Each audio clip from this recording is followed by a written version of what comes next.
کمبل میں کیا چیز کو چھپا رکھا ہے؟ تو حضرت اسامہ بن زید کہتے ہیں، حضرت اسامہ بن زید کہتے ہیں فَكَشَفَهُ، نبی نے اپنی چادر کو ہٹایا، نبی نے کمبل کو ہٹایا، کچھ اور نہیں نکلا۔ فَإِذَا الْحَسَنُ وَالْحُسَيْنُ، تو حضرت حسن اور حضرت حسین چادر کے اندر سے نکلے اور رحمت عالم نے فرمایا اللہم انی احبہما، اے اللہ یہ میری بیٹی فاطمہ کے بیٹے حضرت حسن و حسین ہیں، اے اللہ میں ان سے محبت کرتا ہوں، وَأَحِبَّهُمَا، اے اللہ تو بھی ان سے محبت فرما، وَأَحِبَّ مَنْ يُحِبُّهُمَا، اور اے اللہ جو ان سے محبت کرتا ہے تو ان سے بھی محبت فرما۔ یہی تو قرآن نے کہا لا اسألکم علیہ اجرا الا المودۃ فی القربى، میں تم سے کوئی اجرت طلب نہیں کرتا مگر اہل بیت کی محبت تم سے طلب کرتا ہوں۔ اہل بیت میں کون کون آتے ہیں؟ آئیے قرآن کریم سے اس کا حوالہ دیتا ہوں۔ حضرت ام سلمہ رضی اللہ تعالیٰ عنہ کے گھر کے اندر یہ آیت نازل ہوتی ہے انما یرید اللہ لیذھب عنکم الرجس اہل البیت ویذھب عنکم الرجس اہل البیت ویطہرکم تطہیرا۔ جب یہ آیت کریمہ نازل ہوئی تو راوی حدیث کہتے ہیں فدع النبی صلی اللہ علیہ وسلم علی و فاطمۃ و حسن و حسین ثم قال اللہم ہؤلاء اہل بیتی۔ جب یہ آیت کریمہ حضرت ام سلمہ کے مکان پر نازل ہوئی تو میرے آقا نے حضرت علی کو بلایا، حضرت فاطمہ کو بلایا، امام حسن کو بلایا، امام حسین کو بلایا، چادر کے اندر لے لیا، اپنے سر مبارک کو بھی چادر کے اندر کر دیا اور دست دعا دراز کرتے ہیں، دعا کے لیے ہاتھ بلند کرتے ہیں اور عرض کرتے ہیں مولا اللہم ہؤلاء اہل بیتی، اے اللہ یہ میرے اہل بیت ہیں، فاذھب عنہم الرجس اہل البیت وطہرہم تطہیرا، اے اللہ ان کو ہر طرح کی گندگی سے، ہر طرح کی کثافت سے، ہر طرح کی نجاست سے پاک اور صاف کر دے، اے اللہ انہیں خوب خوب ستھرا فرما۔ عزیزان ملت یہ حسن و حسین ہیں جن کے بارے میں آقا نے فرمایا الحسن والحسین سیدہ شباب اہل الجنہ، میرے حسن و حسین دونوں کے دونوں جنتی جوانوں کے سردار ہیں۔ نبی کے نور العین، علی کے دل کا چین، فاطمہ کے حسن و حسین، ایک نے زہر پی کر خدا کا شکر ادا کیا، دوسرے نے اپنا سب کچھ قربان کر کے راہ خدا میں قربان کر کے دین کی عظمت کو وقار بچا لیا، دین کے وقار کو بچا لیا۔ اگر میرا حسین، اگر میرا حسن خلافت کا تاج، اگر اہل بیت نبوت کی، اگر پاکیزگی کی خاطر شریعت مطہرہ کے اوپر فتنے بچانے کی خاطر تاج خلافت امیر معاویہ کے سر پر نہ رکھتے، اگر امام حسین اپنے آپ کو نیزے پر نہ چڑھاتے، اگر امام حسین علی اصغر کی قربانی نہ دیتے، اگر امام حسین علی اکبر کی قربانی نہ دیتے، اگر امام حسین حضرت قاسم کو قربان نہ کرتے، اون محمد قربان نہ ہوتے، عباس کے بازو قلم نہ ہوتے، تو اے مسلمانوں جس کی آج نظیر نہیں ملتی، جس کی آج مثال نہیں ملتی، تو یاد رکھیے مسجدوں سے اذانوں کی آوازیں نہیں آتی، مسجدوں سے اللہ اکبر کی صدائیں نہیں آتی، آج منبروں پر قرآن نہ پڑھا جاتا، آج کعبے کا طواف نہ کیا جاتا، یہ حسین کی شہادت کی قربانی کی بدولت ہے۔ حسین نے اسلام کو گمراہی سے بچا کر گمراہی کو دور کر دیا اور نانا کے دین پر آنچ آئے یہ گوارا نہ کیا۔ اسلام کی خاطر حسین نے اپنا گھرانہ قربان کر دیا، لیکن اسلام گمراہیوں والا مذہب بن جائے حسین نے اس بات کو کبھی گوارا نہیں۔ حضرت علی رضی اللہ تعالیٰ عنہ، علی کس سے بنا ہے یہ علماء جانتے ہیں۔ علی کا کیا مطلب ہے؟ علی بنا ہے علا یالو، جس کے معنی آتے ہیں اوپر کو ہونا، بلند ہونا، اونچا ہونا، رفعت والا ہونا، بلندیوں والا ہونا۔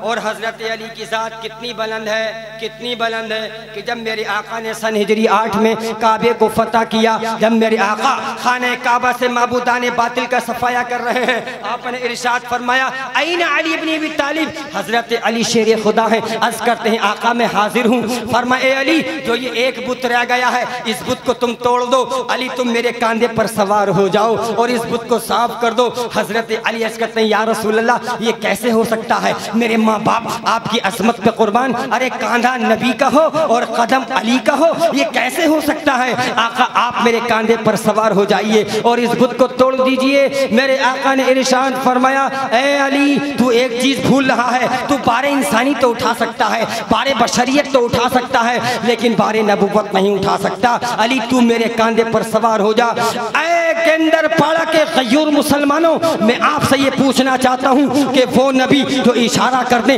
تو ڈوبا ہوا سورج پلٹ آئے، وہ نبی جو اشارہ کر دیں تو چاند ٹکڑے ہو جائے، وہ نبی جو اشارہ کر دیں تو بند مٹھی میں کنکر کلمہ پڑھتے ہوئی نظر آئیں، وہ نبی جو پہاڑوں سے گزر جائیں تو پہاڑیوں سے الصلاۃ والسلام علیکہ یا رسول اللہ کی آوازیں آئیں، وہ نبی جو اشارہ کر دیں تو درخت اپنی جگہ سے اٹھ کر نبی کے قدموں میں آ کر الصلاۃ والسلام علیکہ یا رسول اللہ کی صدائیں لگائیں۔ اس نبی کو اللہ نے اتنا پاور دیا ہے، اس نبی کو اللہ نے اتنی شکتی دی ہے، اتنی طاقت دی ہے، اتنے اختیارات دیے ہیں کہ اگر علی شیر خدا کے کاندھے پر اپنا دست مبارک رکھ دیتے، علی شیر خدا کے کاندھے میں اتنی طاقت آ جاتی کہ نبی آسانی سے اس پر کھڑے ہو جاتے، لیکن نبی نے ایسا نہیں کیا۔ نبی نے علی کو اپنے کاندھے پر سوار کر کے ساری دنیا کو یہ پیغام دے دیا، ساری دنیا کو یہ درس دے دیا کہ اب نبی نے علی کو بلند کر دیا ہے، اب نبی نے علی کو اونچا کر دیا ہے۔ کوئی مائی کلال علی کو نیچا نہیں کر سکتا،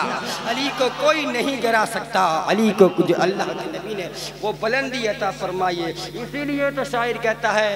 کہ زمانے کی نگاہوں میں وہ رسوا ہو نہیں سکتا، زمانے کی نگاہوں میں وہ رسوا ہو نہیں سکتا، نبی جس کو کر دے اونچا وہ نیچا ہو نہیں سکتا۔ آئیے حضرت فاطمہ کے نام پہ چلیے۔ فاطمہ کس سے بنا؟ فاطمہ یفتمو، باب ضربہ یضربو سے یہ آیا، اس کا مطلب ہوتا ہے روکنے والی، دور کرنے والی، اور وہ عورت وہ بچہ جو دودھ پیتے پیتے اپنی ماں کے دودھ اپنی ماں کی چھاتی کو اپنے منہ سے باہر کر دے، یہ مطلب ہوتا ہے حضرت فاطمہ کا، یہ مطلب ہوتا ہے روکنے والی، دور کرنے والی۔ نبی فرماتے ہیں صحابہ کرام سے اے میرے صحابہ کیا تم جانتے ہو کہ میں نے اپنی بیٹی فاطمہ کا نام فاطمہ کیوں رکھا ہے؟ صحابہ نے عرض کی یا رسول اللہ اللہ و رسولہ عالم، اللہ اور اس کا رسول زیادہ بہتر جانتے ہیں۔ تو رحمت عالم نے فرمایا میں نے اپنی بیٹی فاطمہ کا نام فاطمہ اس لیے رکھا ہے کہ جو میری بیٹی فاطمہ سے، میری بیٹی فاطمہ کے نام کا مطلب ہوتا ہے روکنے والی، دور کرنے والی، جو میری بیٹی فاطمہ سے محبت کرے گا اللہ اس کو جہنم سے آزاد کر دے گا، اللہ اس کو جہنم سے روک دے گا۔ کون فاطمہ؟ وہ فاطمہ جس کے بارے میں میرے آقا نے فرمایا اپنی بیٹی کے بارے میں فاطمہ بضعۃ منی، فاطمہ میرے جگر کا ٹکڑا ہے۔ فاطمہ کے بارے میں میرے آقا نے فرمایا ان اللہ یغضب بغضب فاطمہ ویرضی برضاها، جب میری بیٹی فاطمہ کو غصہ آتا ہے تو اللہ ناراض ہو جاتا ہے، اور جب میری بیٹی فاطمہ خوش ہوتی ہے تو اللہ راضی ہو جاتا ہے۔ وہ فاطمہ کے جن سے ام المومنین حضرت عائشہ رضی اللہ تعالیٰ عنہ ایک دن پوچھ رہی ہیں، پیار کی باتیں ہو رہی ہیں، مکالمہ ہو رہا ہے، حضرت فاطمہ حضرت عائشہ ام المومنین کہتی ہے فاطمہ یہ بتاؤ تم افضل ہو کہ میں افضل ہوں؟ تو حضرت فاطمہ نے کہا میری امی جان کیونکہ میں سرکار کا جزو بدن ہوں، میں نبی اکرم کے جسم کا حصہ ہوں، اس لیے میں بہتر ہوں۔ تو حضرت عائشہ نے فرمایا نہیں نہیں اے فاطمہ تم سنو، جنت کے اندر ہر عورت اپنے شوہر کے ساتھ ہوگی، اور شوہر کا مقام تو دیکھو، میرے شوہر نبیوں کے سردار ہیں، امام الانبیاء ہیں، تاجدار انبیاء ہیں، فخر رسولہ ہیں، کم و بیش 1.25 لاکھ پیغمبروں کے سردار ہیں، لہٰذا تمام نبیوں کے سردار ہیں، میں اپنے شوہر کے ساتھ ہوں گی، میرے شوہر کا مرتبہ سارے انسانوں میں سب سے افضل ہے، سارے رسولوں میں سب سے افضل ہے، اور تم حضرت علی کے ساتھ ہوگی تو تم افضل ہوئی کہ میں افضل ہوئی۔ حضرت فاطمہ خاموش ہو جاتی ہیں، لیکن اس کے بعد حضرت عائشہ نے حضرت فاطمہ کے ایک سر کے بال کو پکڑا اور کہتی ہے میری بیٹی فاطمہ کیا تو جانتی ہے تیرا مرتبہ کتنا افضل و اعلیٰ ہے؟ کاش میں تیرے سر کا ایک بال ہوتی۔ وہ ہے حضرت فاطمہ، وہ فاطمہ رضی اللہ تعالی عنہ، ہاتھوں میں چھالے پڑ جاتے ہیں مسالہ پیستے پیستے، آج کے دور کی طرح دور نہیں تھا صاحب کہ واشنگ مشین میں کپڑے ڈالے تھوڑی دیر کے اندر دھل گئے۔ ارے صاحب چکیاں نہیں ہوتی تھیں تو پکی پکائی روٹی کہاں سے آتی؟ جب چکیوں کا بھی انتظام نہیں تھا، یہ ریڈی میڈ چکیاں، یہ کولو یہ نہیں تھے، ہاتھ سے پیسنا پڑتا تھا۔ یہ صابن دھونے کے لیے یہ واشنگ مشین کا سسٹم نہیں تھا، اشنان نام کی ایک گھاس اور پتھر ملا کر دونوں چیزوں کو پیس کر کپڑے پہ ڈالا جاتا تھا، تب کہیں جا کر کے بڑی مشقت سے میل نکلتا تھا، باہر سے دور دراز سے پانی لائے جاتے تھے۔ آج کی طرح نہیں، ٹنکی کھولی، پانی بھر گیا، واشنگ مشین میں کپڑے ڈالے، مشینوں میں مسالے ڈالے، ہر کام بالکل ریڈی میڈ ہے۔ تبی بنت حوا کو گلے ہیں، شکوے ہیں اپنے شوہروں سے۔ اتنے آرام ملے آج کے زمانے میں، اس انٹرنیٹ کے زمانے میں، اس لائٹ کے زمانے میں اتنی فیسلٹی، اتنی سہولت ہے کہ جانوروں کے کام ختم ہو گئے، مسالے پیسنے کے کام ختم ہو گئے، ہاتھوں سے کپڑے دھونے کے کام ختم ہو گئے، لیکن پھر بھی گلے شکوے ہماری ماں بہنوں کے ختم نہیں ہوئے۔ اسی لیے تو نبی اکرم صلی اللہ علیہ وسلم فرمایا تھا، یا معاشر النساء، اے عورتوں کا گروہ، تصدقنا صدقہ کرو صدقہ، فإنی اریتکن اکثر اہل النار، اس لیے کہ جہنم کے اندر میں نے تمہاری تعداد کو زیادہ دیکھا ہے۔ تو عورتوں کو بھی حق تھا پوچھنے کا، کہا یا رسول اللہ اس کی وجہ کیا ہے؟ جہنم کے اندر کیوں عورتیں زیادہ جائیں گی؟ اس کی وجہ ہوگی گناہگار ہوں گی، کیوں ہوں گی؟ نبی نے فرمایا تکفرن اللعن و تکفرن العشیر، اپنے شوہروں کی ناشکری کرتی ہو، لعن طعن زیادہ کرتی ہو۔ شوہر جس حال میں رکھے، ہماری ماں بہن کو، بیٹی کو خوشحالی کے ساتھ اسی حال میں رہنا چاہیے اور ہر حال میں اپنے شوہر کا فرما بردار بننا چاہیے۔ نبی فرماتے ہیں اگر کچھ حاصل کرنا چاہتے ہو نا تو 3 چیزیں حاصل کر لو۔ کیا؟ قلباً شاکرا، اپنے دل کو اللہ کا شکر کرنے والا بنا لو۔ کوئی خیریت پوچھا، خیریت سے ہیں صاحب؟ تو کہتے ہاں الحمدللہ۔ دل سے بولو، ریئل سے بولو، ریئلٹی بولو کہ ہاں اللہ کا شکر ہے، اپنے دل کو شکر گزار بنا لو۔ وَلِسَانًا ذَاکِرًا، اپنی زبان کو اللہ کا ذکر کرنے والی بنا دو۔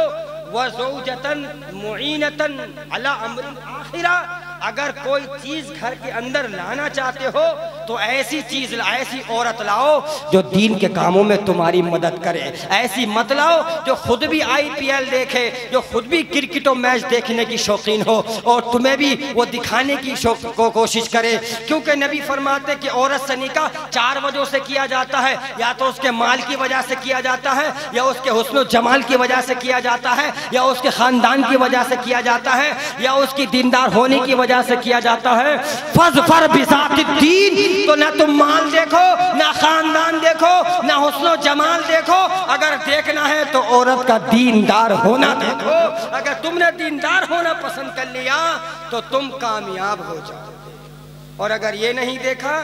تو نبی فرماتے تریبت یدا، تیرے ہاتھ ہلاک ہو جائیں گے، برباد ہو جائیں گے۔ وہ حضرت فاطمہ ہاتھوں سے مسالہ پیستی ہیں، ہاتھوں میں چھالے پڑ جاتے ہیں، حضرت علی باہر سے پانی لاتے ہیں، نہ کوئی کنیز ہے، نہ کوئی خادمہ ہے، نہ کوئی لونڈی ہے، نہ کوئی غلام ہے۔ ایک دن حضرت علی آتے ہیں اور کہتے ہیں اے فاطمہ، باہر سے پانی لاتے لاتے میرے ہاتھوں میں چھالے پڑ گئے، اے فاطمہ تم حسن و حسین کی، تم حسنین کریمین کی پرورش کرتی ہو، ان کی نگہداشت بھی کرتے ہو۔ حضرت فاطمہ کی عبادت کا یہ عالم کہ جب سجدہ کرتی ہیں تو سجدہ کبھی کبھی اتنا لمبا ہو جاتا ہے، بارگاہ رب العزت میں دعا کرتی ہیں مولا ایک رات تو اتنی لمبی بنا دے کہ تیرے محبوب کی بیٹی دل کھول کر کے سجدہ آتی ہے۔ وہ حضرت فاطمہ،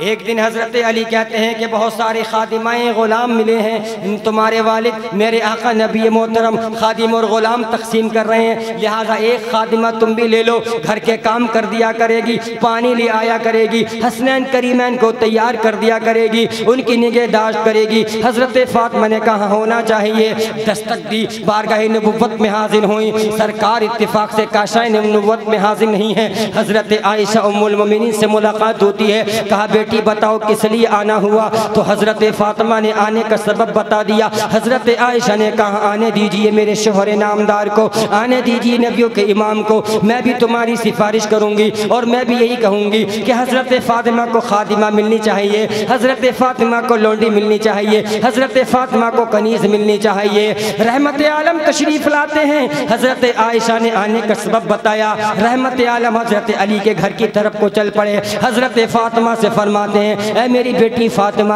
کیا تم اس لیے گئی تھی تمہیں خادمہ چاہیے تمہیں لونڈی چاہیے تمہیں غلام کنیز چاہیے تمہیں خدمت گزار چاہیے کہاں اے میرے والد محترم یا رسول اللہ ہمیں چاہیے میرے شوہر نامدار حضرت علی کی بھی یہی فرمائش ہے فرمایا عائشہ میں فرمایا میری بیٹی فاطمہ کیا میں تمہیں وہ چیز نہ بتا دوں جو خادمہ اور لونڈی سے زیادہ بہتر ہو میرے نبی کی بیٹی نے عرض کی یا رسول اللہ فرما دیجئے تو رحمت عالم نے فرمایا میری بیٹی فاطمہ ہر نماز کے بعد ہر فرض نماز کے بعد اور جب رات کو سونے کے لیے اپنے بستر پر جایا کرو تو 33 مرتبہ سبحان اللہ 33 مرتبہ الحمدللہ 34 مرتبہ اللہ اکبر پڑھ لیا کرو کوئی گلہ شکوہ نہیں کیا خادمہ لینے کے لیے گئی تھیں خادمہ نہ ملی اور وظیفہ مل گیا خوشی سے قبول کر لیا حدیث میں کیا آتا ہے علماء جانتے ہیں کہ جو فرض نماز کے بعد 33 مرتبہ سبحان اللہ اور 33 مرتبہ الحمدللہ اور 34 مرتبہ اللہ اکبر پڑھتا ہے نا یہ ترمذی شریف کی حدیث ہے اللہ اس کے گناہوں کو معاف فرما دیتا ہے چاہے وہ سمندر کے جھاگ کے برابر ہی لیکن یہ فضیلتیں انہی کو حاصل ہوں گی جو وقت پر فرائض و واجبات ادا کرتے ہیں پہلے فرائض و واجبات ادا کیجئے انشاءاللہ یہ فضیلتیں حاصل ہو جائیں گی تو حضرات فاطمہ کے نام کا یہ مطلب ہوا کہ جو فاطمہ سے محبت کرے گا اللہ اس کو جہنم سے آزاد کر دے گا آئیے حسن و حسین پاتے ہیں حضرت علی کے یہاں جب دو بیٹے پیدا ہوئے تو حضرت علی نے سوچا کہ ایک کا نام حمزہ رکھا جائے ایک کا نام جعفر رکھا جائے حضرت جبریل حاضر ہو گئے رحمت عالم نے فرمایا حضرت علی مجھے حکم دیا گیا ہے میں اپنے بیٹوں کا نام بدل دوں ان کا نام حمزہ و جعفر نہیں رکھا جائے گا یہ اللہ کا حکم ہے بلکہ ایک کا نام حسن رکھا جائے گا ایک کا نام حسین رکھا جائے گا عزیزان ملت اسلامیہ آدم علیہ السلام سے لے کر ہمارے نبی تک کتنے نبی آئے ہیں ان کی امتیں ہوئی ہیں ان کی اولاد بھی ہوئی ہے ان کی اولاد آپ ہسٹری اٹھا کر کو دیکھ لو آپ تاریخ پڑھ کر کے دیکھ لو بہت سارے نبی آئے ان کی امتیں ہوئیں ان کی نسلیں ہوئی ہیں لیکن آپ کو کسی کا بھی نام حسن نہیں ملے گا اور کسی کا نام آپ کو حسین نہیں ملے گا اور دیکھیے کیسی جنگ ہے یہ کربلا کی سرزمین پر جنگ ہونے سے پہلے یزید نام کے آپ کو بہت سارے ملیں گے یہ خود یزید کے چچا کا نام یزید تھا خوری جو کربلا کے میدان میں تھا اس کے باپ کا نام یزید تھا تقریباً 400 لوگ یزید نام کے